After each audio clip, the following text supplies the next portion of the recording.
दो सहयोगी हमारे साथ जुड़ चुके। जितेंद्र बहादुर सिंह हमारे साथ, हमारे सहयोगी, और मीर फरीद भी हमारे साथ, हमारे सहयोगी मौजूद है। जितेंद्र, सबसे पहले आपसे, क्योंकि अब पहले 244 अब 259, कौन से ऐसे जिले इसमें जोड़े गए हैं, कौन कौन से ऐसी जगह हैं जहां पर मॉक ड्रिल होनी है कल?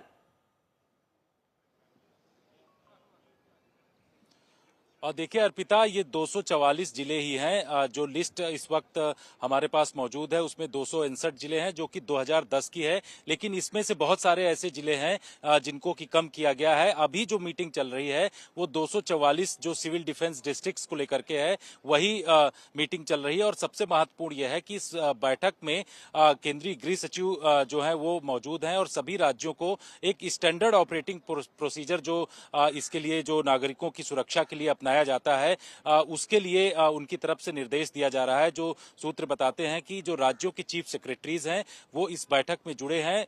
चीफ सेक्रेटरीज को इस तरीके से बोला गया है कि वो जो अलग अलग जिले के डिस्ट्रिक्ट मजिस्ट्रेट हैं उनके साथ शामिल होकर के आज शाम तक जो है पूरी बैठक को कंप्लीट कर लें, जिससे कि कल जब मॉक ड्रिल हो तो उस दौरान किसी भी तरीके से दिक्कत न हो, नागरिकों में किसी भी तरीके की अफरा तफरी न हो, इस बात को भी ताकीद किया जाए। ऐसे निर्देश केंद्रीय गृह मंत्रालय की तरफ से दिया गया और ये कहा गया है कि नॉर्मल तरीके में जो एक प्रोसीजर होता है उसको अपनाते हुए जो बॉर्डरिंग स्टेट हैं, खासतौर पर पंजाब, राजस्थान, जम्मू कश्मीर, इसके साथ साथ जो पश्चिम बंगाल है, उन राज्यों के जो बॉर्डरिंग स्टेट्स हैं वहां के जिलों को खास तरीके से जो ये मॉक ड्रिल है उसको करना है। और इसमें किसी भी तरीके से उन राज्यों के जो नागरिक हैं उनको दिक्कत नहीं होनी चाहिए, ये भी केंद्रीय गृह मंत्रालय की तरफ से बताया गया। और दूसरी सबसे बड़ी बात यह है कि इसमें 100 ऐसे जिले हैं जिन जिलों में ये कहा जा रहा है कि ये ज्यादा खतरा वाले जिले हो सकते हैं अगर युद्ध जैसी स्थिति होती है।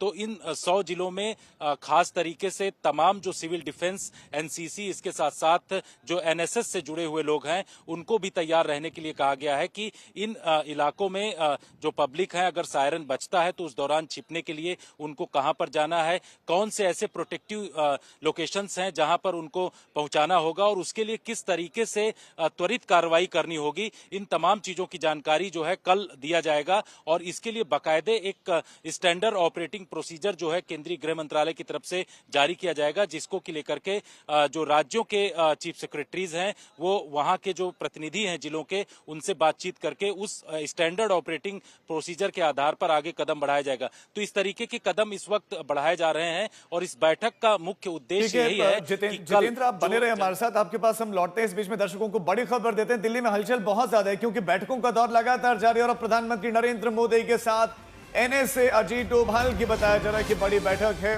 भारत पाक टेंशन के बीच में लगातार दिल्ली में बैठकों का दौर देखने को मिल रहा है। पीएम मोदी के साथ एनएसए अजीत डोभाल की बैठक है। अजीत डोभाल बहुत इंपॉर्टेंट शख्सियत है और पीएमओ में पीएम मोदी और डोभाल की बताया जा रहा है कि बैठक चल रही है दिल्ली में, लगातार बैठकें। इस बीच में मॉक ड्रिल को लेकर भी बैठकें, लेकिन दूसरी तरफ पीएम मोदी की इंपॉर्टेंट बैठक है, वो भी एनएसए के साथ। और एनएसए अजीत डोभाल की बड़ी महत्वपूर्ण भूमिका रही इससे पहले, चाहे वो एयर स्ट्राइक हो, चाहे सर्जिकल स्ट्राइक हो, या देश में कुछ जो बड़े बड़े फैसले लिए गए उसमें। जितेंद्र बहादुर भी हमारे साथ, हमारे सहयोगी लगातार मौजूद हैं। ये बैठक कब आगे क्या दिखाती है, क्या संकेत इससे?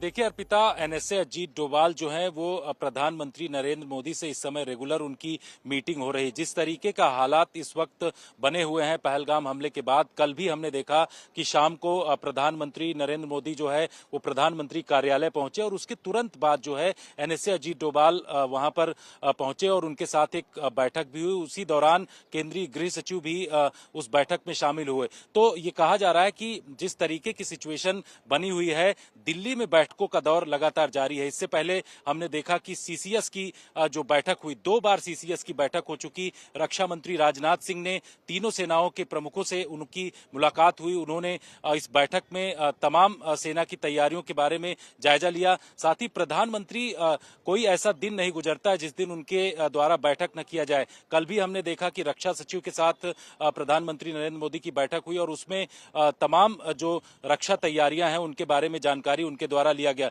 तो लगातार बैठकों का दौर दिल्ली में जारी है और इसका मकसद यही है कि जो बॉर्डर में जिस तरीके की सिचुएशन बनी हुई है, इसके साथ साथ दिल्ली में जो मीटिंगें चल रही हैं जिसमें सिविल डिफेंस ट्रेनिंग की तैयारियों को लेकर के बैठक की जा रही, तो कुछ बड़ा होने वाला है, इस तरीके की बातें लगातार की जा रही हैं। और इन बैठकों के पीछे का उद्देश्य भी यही है कि जिस तरीके का हमला पाकिस्तान प्रायोजित आतंकवादियों के द्वारा पहलगाम में किया गया और जो बेकसूर नागरिक हैं उनको मारा गया, ऐसे में अब देश जो है इन तमाम चीजों को लेकर के किसी भी तरीके से जो है वो उसको बख्शा नहीं जाएगा। ये पॉलिटिकल तौर पर तय कर लिया गया है और चल रहे हैं, मॉकड्रिल की तैयारियां भी हैं। लेकिन अगर हम रूस के पास देखें तो उनके पास एक पूरा तंत्र है, S-400 जैसे उनके पास एयर डिफेंस सिस्टम है, आयरन डोम इजराइल के पास है।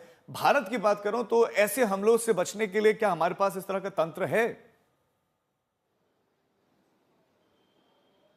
बिल्कुल राजीव, भारत के पास तमाम ऐसे जो है एयर डिफेंस से जुड़े हुए तंत्र हैं। रूस से ही S-400 जो है भारत के पास मौजूद है। इसके साथ साथ जो एक सीरीज है भारत के पास कि किस तरीके से अगर जो है किसी भी एयर स्ट्राइक दुश्मन देश की तरफ से किया जाता है तो उससे निपटने के लिए भारत के पास कैसी तैयारी है। और उसके लिए भारत हमेशा से, चाहे वो DRDO हो, उसकी तरफ से तमाम जो है इसको लेकर के कदम बढ़ाए जाते रहे हैं। साथ ही भारत के पास कई ऐसे एयर डिफेंस सिस्टम है जिसका नाम सुरक्षा के लिहाज से हम नहीं ले सकते हैं, लेकिन बहुत सारी ऐसी तैयारियां हैं भारत की जो कि पूरी तरीके से उसको पुख्ता कर लिया गया है। और उस पुख्ता तैयारी के साथ ही भारत जो है अब अपने सिविलियंस जो हैं उनको पूरी तरीके से तैयार कर रहा है और सिविल डिफेंस ड्रिल को लेकर के एक तैयारी की जा रही है, जिसका मकसद यह है कि अगर युद्ध जैसे हालात बनते हैं तो उसमें किस तरीके से आगे कदम बढ़ाना है और किसी भी व्यक्ति को, किसी भी नागरिक को कोई भी दिक्कत ना हो, इस तरीके के कदम बढ़ाने के लिए केंद्रीय गृह मंत्रालय में तमाम जो सुरक्षा या सिविल डिफेंस से जुड़े हुए लोग हैं उनकी पूरी तैयारी कराई जा रही है, उनको निर्देश दिए जा रहे हैं। हिमांशु भी इस वक्त जुड़ चुके हैं, उनके पास भी कोई अपडेट, क्योंकि बैठक चल रही है अजीत डोभाल के साथ। हिमांशु, देखिए बिल्कुल पिछले 15 मिनट से जो है अजीत डोभाल जो राष्ट्रीय सुरक्षा सलाहकार हैं उनकी मुलाकात जो है प्रधानमंत्री नरेंद्र मोदी के साथ चल रही है। कल भी उन्होंने प्रधानमंत्री नरेंद्र मोदी से जो है प्रधानमंत्री कार्यालय के अंदर मुलाकात की थी और ये माना जा सकता है कि अब जो है भारत पूरी तरीके से सैन्य कार्रवाई को लेकर जो है अंतिम रणनीति बना रहा है। और क्योंकि कल MHA की तरफ से जो है कई स्टेट्स को ये एडवाइजरी जारी किया गया है कि वो मॉक ड्रिल करें और उसको लेकर बताएं कि लोगों को कैसे जो है बाहर निकाला जा सकता है जब ऐसी स्थिति आए युद्ध की, उसको लेकर, और कैसे सायरन का जो है फ्लाइट के जो सायरन है उसको लेकर। तो इस चीज को माना जा सकता है कि NSA की ये मुलाकात कहीं ना कहीं एक अंतिम रूप दिया जाएगा कि किस तरीके से जो है भारत जो है सैन्य कार्रवाई करेगा आतंकियों के खिलाफ और उनके उनके साथ जो साजिश करता है और पाकिस्तान के खिलाफ जिन्होंने अपनी जमीन जो है आतंकियों को ट्रेनिंग कैंप के लिए या आतंकी को छुपाने के लिए हमेशा दी है। और इस चीज कड़ी में देखें तो अभी तक जो है डिप्लोमेटिक स्तर पर भारत ने कड़े एक्शन पाकिस्तान के खिलाफ लिए हैं, आर्थिक स्तर पर लिए हैं, लेकिन सैन्य कार्रवाई को लेकर पूरा देश चाहता है कि सैन्य कार्रवाई हो, जिसको लेकर रक्षा मंत्री राजनाथ सिंह ने भी ये कहा था कि प्रधानमंत्री की कार्यशैली हम सब जानते हैं और भारत जो चाहता है, भारत की जो जनता चाहती है वो होके रहेगा। और गृह मंत्री ने भी कहा था चुन चुन कर बदला लिया जाएगा। तो एक तरीके से देखा जाए तो अब मांग तो हो रही है। ये कहा जा सकता है। बहुत शुक्रिया इस जानकारी के लिए, लेकिन ये एक्शन जरूरी भी है कि कब तक ये आतंकवादी आतंकियों को भेजते रहेंगे, कब तक बेगुनाहों की जान जाती रहेगी। कहीं ना कहीं एक समय आएगा कि थमना चाहिए और अब वो समय आ गया है, यही देश की मांग भी है।